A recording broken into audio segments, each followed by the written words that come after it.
The world we live in is tragically has a lot of attacks that is happening, hence the need to evolve, and we have created defenses around our business. Today, I'll be speaking about how to build your own security operations center team in just 60 days. My name is Ruben. I'm the business development director for Nexusguard. For those who are not familiar, let me just share with you what a security operations center looks like. In this video, you will be seeing a room with a lot of monitors, people monitoring incidents, and anytime there's a cyber attack, the team is responsible to instigate, retaliate, respond to the incident.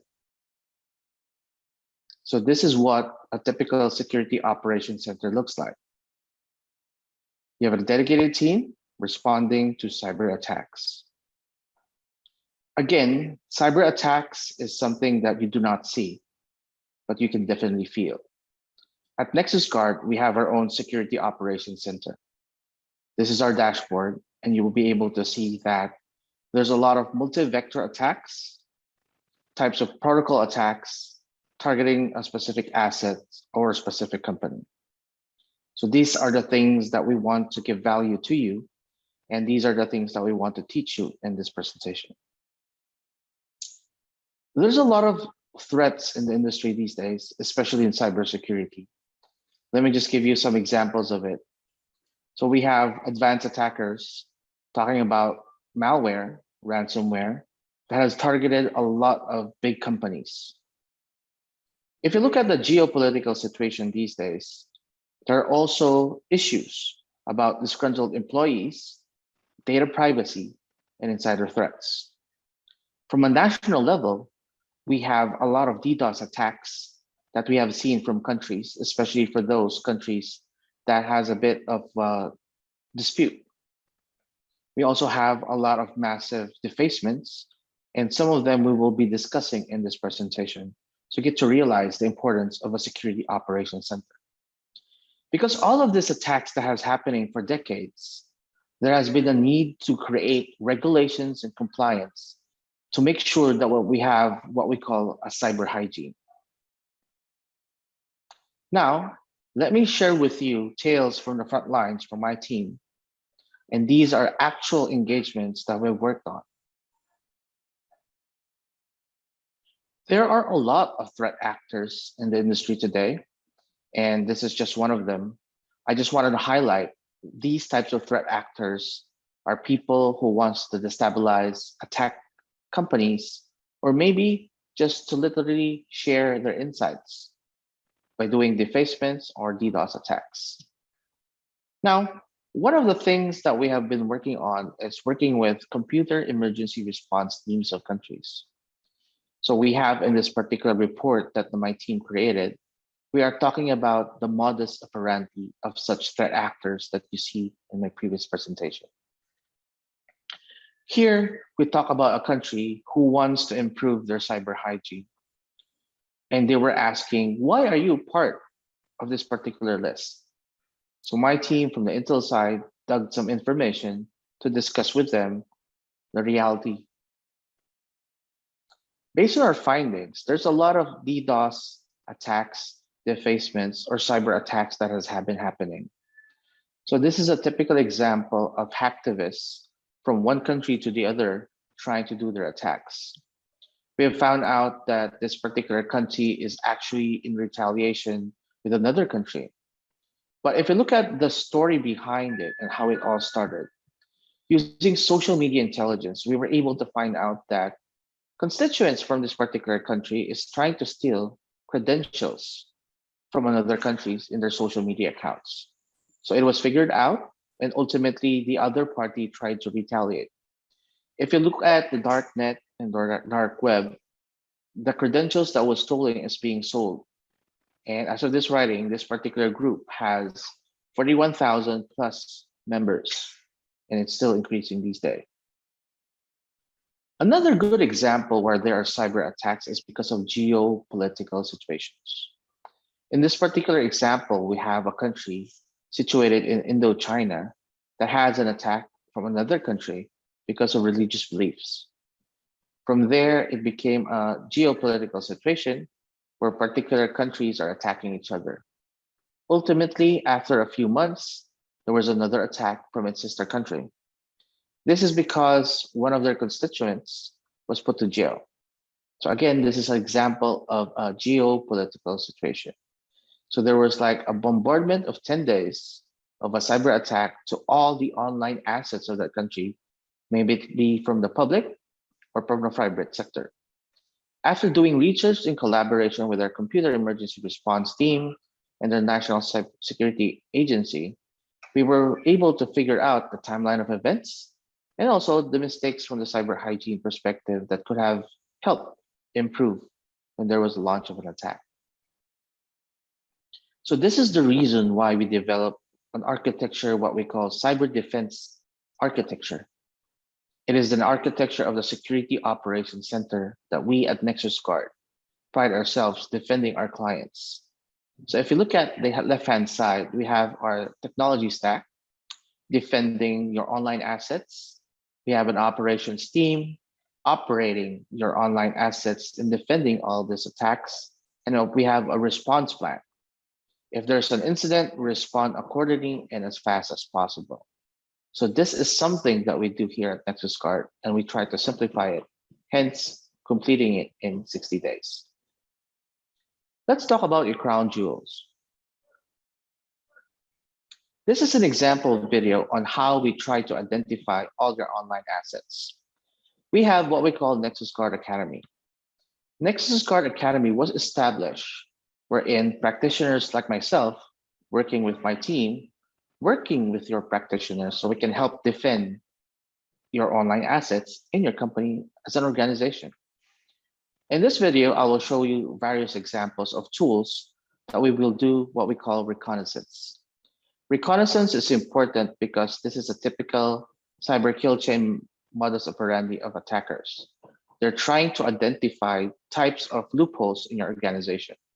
So here we are training people in our Nexusguard certified pen tester to look into potential gaps. The first one that you see on the screen is we're trying to find out open emails using what we call web intelligence. So these are emails that can be found out from the internet. The purpose of this is to try to phish the organization.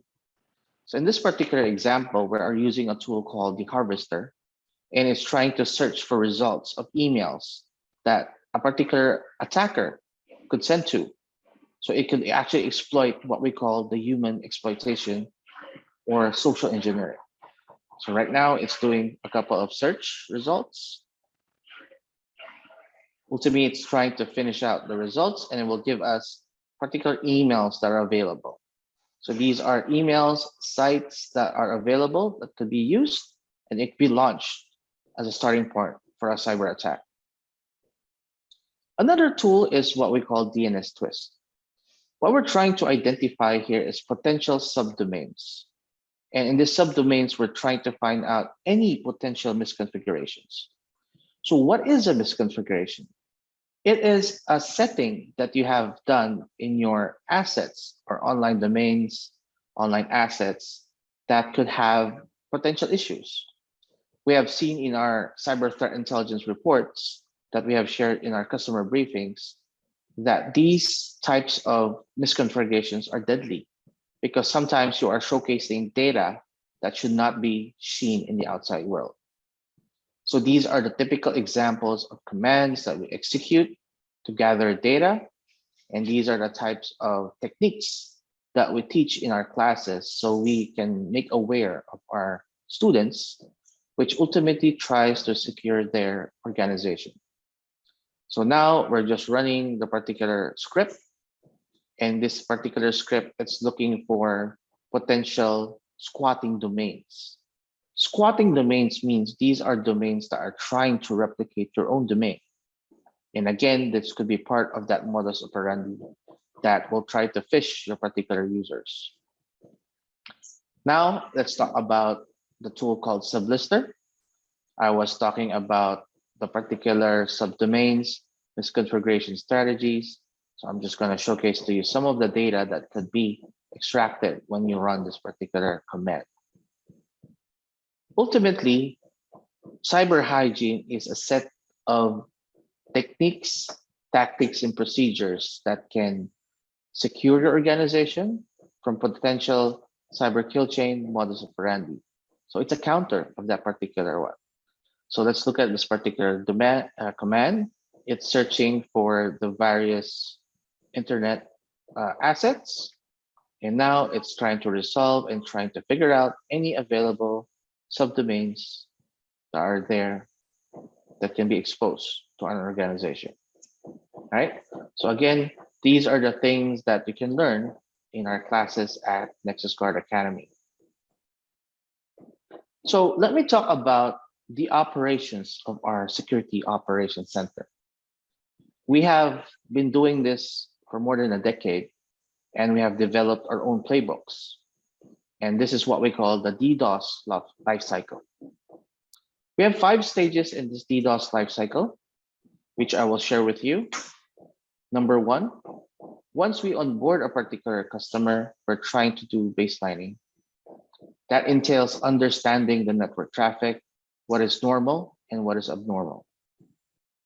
From there, we will try to look into the rules, configure the settings to try to reduce false positive, and ultimately look into the true traffic that comes into your organization so our team could monitor you properly.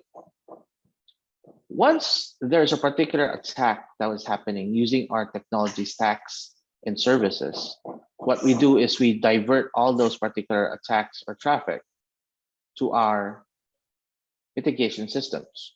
And that is the next stage that we call scrubbing. So we scrub the bad traffic and ultimately we forward the clean traffic to your organization. So this is what we do day in, day out from our Security Operations Center and how we defend our customers. We have 3 courses that specializes on this type of building the Security Operations Center. Our level 1, who handles the first incident, is called Nexusguard Certified Security Associate. Once it gets escalated to the level 2, they will do more of the packet capture analysis and analysis of those particular issues, particular rule sets, particular attacks, dissecting all of those. And this is what we call the Nexusguard Certified Security Specialist. Once there's a severe incident that has happened, our Nexusguard Certified Security Professionals working with the Security Operations Center managers are on an alert and trying to defend the attack on our clients. So these are our 3 certification courses that you will entail as part of your 60 days plan. Once you've completed these courses, you'll be able to defend using our playbooks like the DDoS lifecycle. A security operations center is typically an understanding of attacks and defending those attacks. In the industry, we call that red team versus the blue team. I'd like to quote this quote that I have from a defense versus attacker mindset. It's from Sun Tzu's Art of War. If you know the enemy and you know yourself, you'd not fear the result of 100 battles. So this is something that we're actually trying to do. So let's look into how do we secure our online assets. So again, this is part of our playbooks from our Nexusguard Certified Pen Tester. In this particular video, what we're trying to showcase is all your data has databases, and there could be flaws in this particular databases. These are techniques that are typically executed by threat actors and is also part of the standard called OWASP Top 10. What you see in this particular video is an example of a buggy website and how data is being exploited. So I will not deep dive on this, but this is a typical example of an SQL injection attack. So basically, we're trying to get information from the database, understanding the configuration, and ultimately trying to manipulate, change, or get the data that's being queried. So the gist of all these things that I'm trying to do today is more of trying to get you prepared rather than being sorry. So in our training programs, we hold what we call tabletop exercises. It is supposed to train you for cyber attacks at peacetime so you can be prepared on a less critical situation or maybe a less stressful situation. So here we have various scenarios. And as an example, there's also cyber attacks or DDoS attacks to critical infrastructures. We try to showcase the particular attack and how to respond to them. This is our threat intelligence portal called Hubble, where we're looking into the different types of data sets on how attacks are happening globally. So we can explain to your practitioners how it's being happening and how we try to mitigate all those types of attacks. If you look at how the maturity of CSPs or telcos have evolved, it depends on types of attack that comes into your organization. I will dissect that into 3 different types of formats. From the reactive side, we're waiting for an attack to happen. From the proactive side, we're trying to defend and be prepared before an attack happens.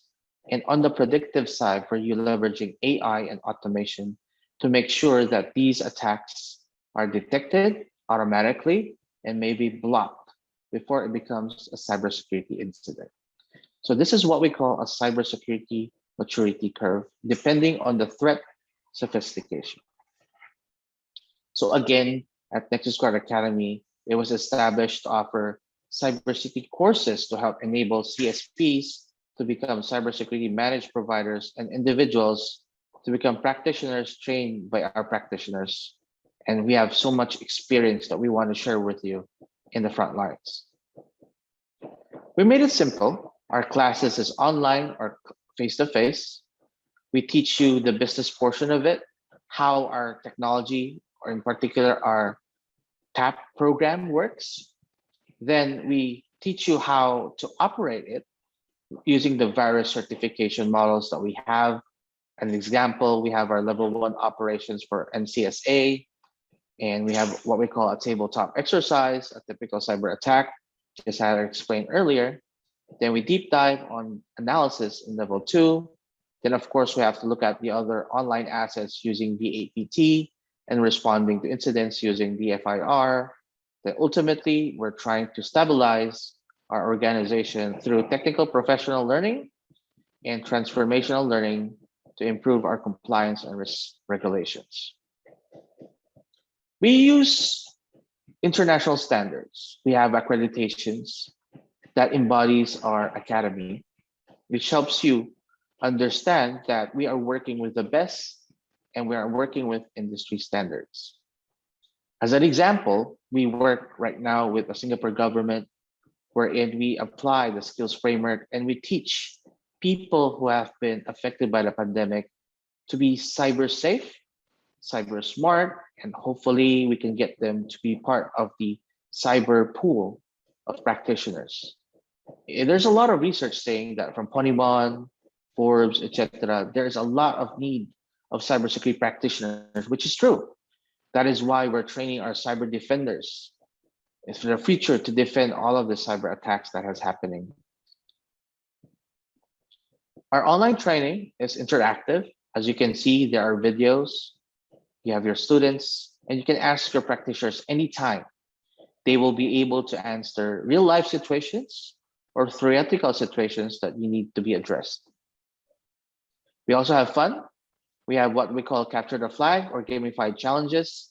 And if you're able to solve these challenges, we will give you your challenge coins as souvenirs for the learning that you have undergone. And these are live, real life scenarios that could happen to you. So to wrap up, managed CSP connectivity can offer you a lot. You can offer a lot of services for your customers by building a network and security operations center 24/7, on-site maintenance team, and incident management and monitoring, which we can help you. Again, in 60 days, our team is dedicated to build up your capacity from the technology perspective. Then we have the skills perspective, where we have our Nexusguard Academy. And of course, we have services to build your playbooks to respond to these particular incidents.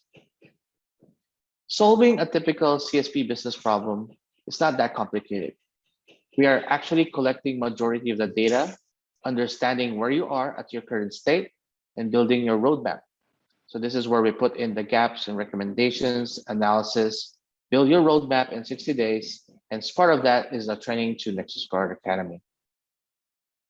Again, to simplify, to get to that matured state, or maybe a score of 3.5, we have 8 steps simplified. We first try to build up your capabilities with our TAP program, develop the mission charter of your security operations center, have network awareness by getting those log data for monitoring in our proper baselining. We look into vulnerabilities in your assets using VAPT best practices. We drive threat intelligence, just like the use cases in the videos that I've shown. We build your DFIR operations just in case there's something that happened. Through our transformational program, we do risk management to be more proactive. And as we move forward, we use AI automation to make your operations simplified. With that, it ends my presentation. Thank you for bearing with me.